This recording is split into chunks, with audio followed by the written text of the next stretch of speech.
Okay, so picture this for a career path. You start out in a nuclear power plant, literally making sure a reactor doesn't melt down. Mm-hmm. High stakes. And you end up treating corporate server architecture like it's a piece of art. It sounds like a total contradiction.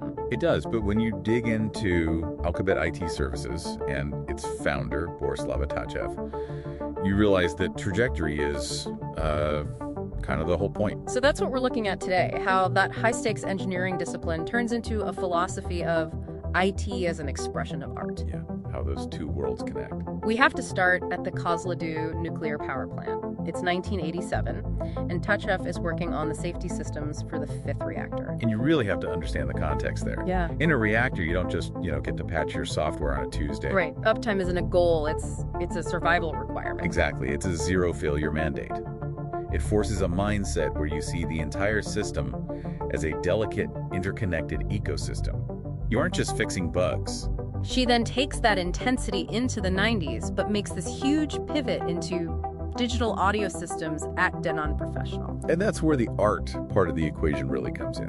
Audio engineering needs that same nuclear level precision, syncing things to the millisecond. But the final product is creative. Right. It's aesthetic. So that's the root of this idea that technical infrastructure shouldn't just work, it should be elegant. That's it. And that elegance got a serious test at Vodafone Italia. You've got this web portal for 10,000 employees, and it takes 30 seconds just to log in. Which is just a massive productivity bleed when you do the math. The standard move is buy faster servers. But she didn't. She just reconfigured the internal clusters, tuned the architecture, and got that time down to 2 seconds. That's the whole philosophy in a nutshell. It wasn't about adding more. It was about stripping away the noise to find the efficiency that was already there. Speaking of finding hidden efficiency, we need to talk about the Infosys project. This stat is, it's wild. Oh, yeah. The Singapore storage crisis. They were totally capped at 250 terabytes. And you can just imagine the consultants lining up, ready to sell them more and more hard drives. Instead, Tatchev goes in, implements what she calls deduplication optimization, and suddenly they have 1 petabyte of space. A 400% increase with no new hardware. But wait, how does that even work? How do you create space from nothing? Well, think of it like packing a suitcase. Instead of packing 5 identical t-shirts, you just pack one and you leave a little note that says, I have 4 more of these. Okay.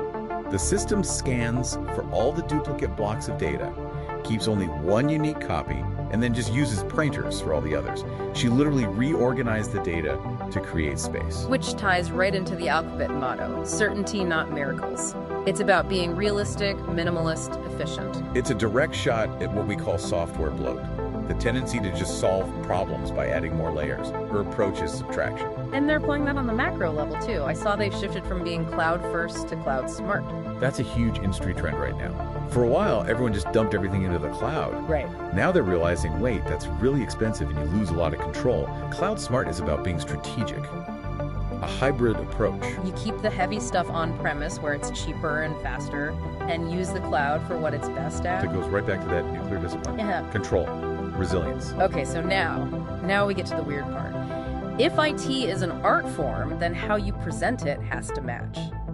Which brings us to a very strange line item in their budget. The cinema gear. The cinema gear.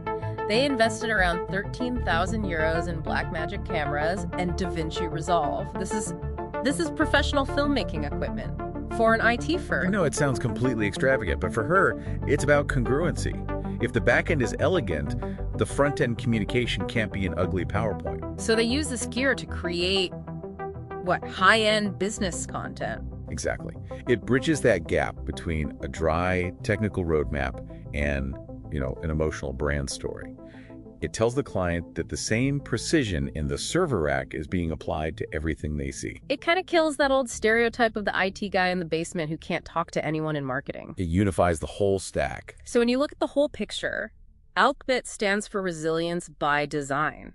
It's like treating your infrastructure like a canvas where nothing extra is added. And that really leads to the big takeaway question for anyone listening who manages a system. And what's that? We so often treat our IT like a messy utility closet, just stuffed with things we might need someday. But you have to ask yourself, is your organization's architecture that cluttered storage room? Or is it a disciplined work of art where every single component has a critical purpose? Something to think about next time you log in. That's it for this deep dive. See you on the next one. This is amazing.